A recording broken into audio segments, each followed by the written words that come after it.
Бүгін Алматыда өзгермелі геосаяси жағдайдағы Қазақстан және Еуразиялық жүйе қауіпсіздігі жиынында бас қосқан сарапшылар Еуразиялық жүйе мәселесінде ең басты мәселеміз қаржы мәселесі дейді. Мамандардың айтуынша, оған қорғаныс саласындағы бюджеттің ауытқып тұруы кедергі болуы мүмкін.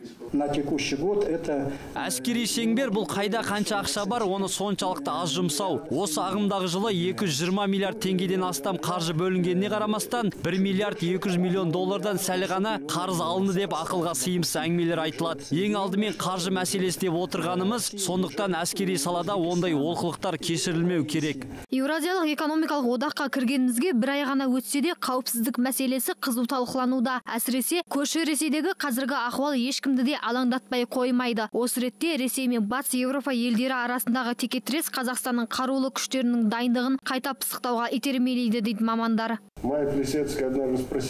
Дәл қазіргі жағдайда Қазақстандағы әскер жағдайын қалыпты ұстау керек. Осы саладағы министрді жылда ауыстырады, бірақ олар бірінің жасағанын екіншісі қайталайды. Біз сол себепті де азаматтық, қоғамдық тексерісті қалпына келтіре алмаймыз. Ең алдымен әскери саладағы қару-жарақ, қаржы мәселесін реттеп алуымыз керек. Ал әзірге одақтан төніп тұрған ештеңе жоқ деп есептеймін.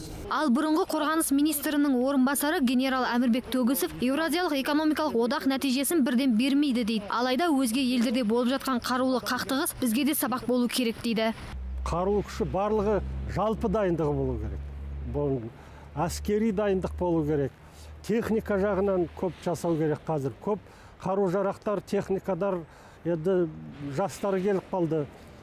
Тозып кетті, ескеріп кетті. Соның кейін жаңадан технология жасалып жатқан қару-жарақтар. Оны пайдалану керек. Оны қарулы күштерге беріп, дайындығын жасау керек. Соған қарағанда стратегиялық дайындық керек. Жиынға қатысқандар дамыған елдердегі ғылыми жаңалықтар мен демократиялық жетістіктердің Қазақстанда қолданысқа ие бола алмайтынына да қынжылыс білдірді. Ол үшін мамандар елдегі кезек күттірмейтін әлеуметтік және саяси мәселелерді тез арада реттеудің қажет екенін айтты.